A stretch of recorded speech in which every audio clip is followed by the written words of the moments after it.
Welcome, humans and cyborgs, to another episode of Math with Marcus. This one's about converting fractions to decimals. We're going to do it in two different ways. One using the giant one, or the multiplicative identity, is what it actually is mathematically.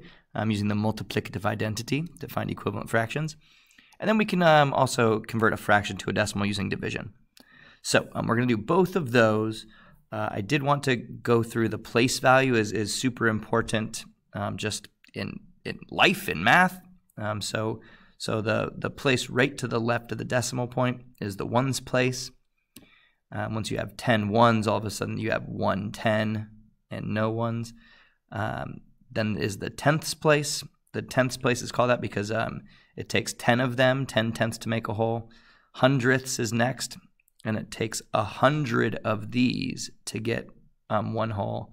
And then we have the thousandths place, and you guessed it, it will take 1,000 of these units to get just one whole. To get one whole, it would take 1,000 of those. 1,000 thousandths equals 1.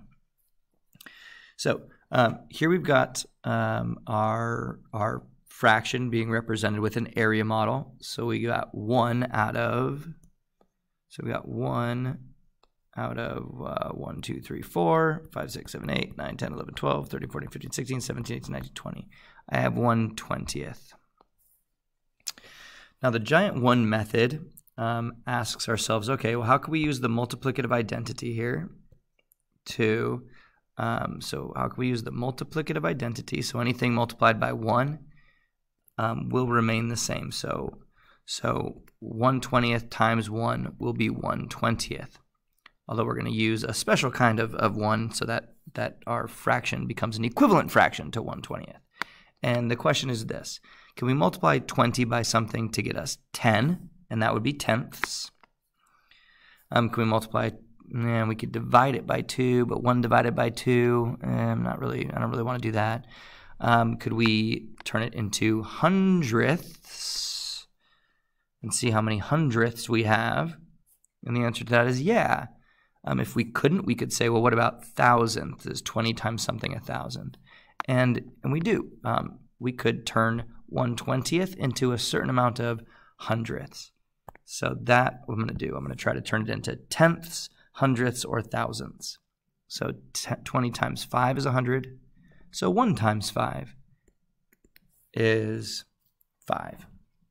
So 1/20th is equivalent to 5 hundredths. So all we need to do now is put the 5 in the hundredths place, 5 hundredths, and fill the rest of it with zeros. We don't have any ones, we don't have any tenths. So 1/20th is equivalent to 5 hundredths. All right, 5 hundredths. So that's using the giant one, and that only really works if you can think of two factors that will multiply to get tenths or hundredths or thousandths. For instance, that would not be my favorite method for doing this one, which is 3/8. So this fraction is representative of 3/8. And I can't really, off the top of my head, think of a factor 8 times what is 10. I can't think of 8 times something is 100. I don't think it is a whole number at least. 1,000 we would be able to do actually, but I don't really know what 8 times 1,000 is. So if I can't do this giant one method easily, I'll go into my next method, which is using division. Fractions can be written and looked at as division. This can be 3 divided by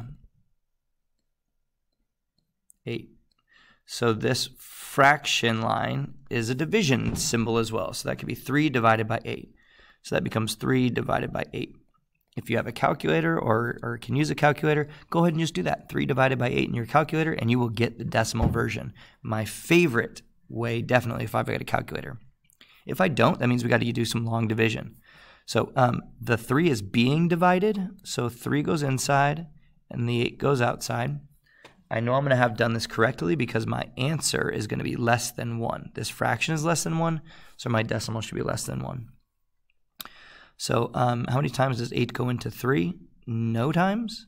So what I can do is I can add a decimal and add a 0. 3 is the same thing as 3 and 0/10. Bring the decimal point up. And now the question becomes, how many times can 8 go into 30? And that is 3. 3 times 8, 24. Subtract and you get a remainder of 6. Since we still have a remainder, let's add on another 0. So 3 is the same thing as 3.00. Right? That's just 0/10 and 0/100. So 8 goes into 67 times. 8 times 7 is 56 with a remainder of 4. Still have a remainder, so let's add a 0, bring it on down. 8 goes into 45 times. 8 goes into 45 times. 8 times 5, 40. We don't have any remainder, so we are done.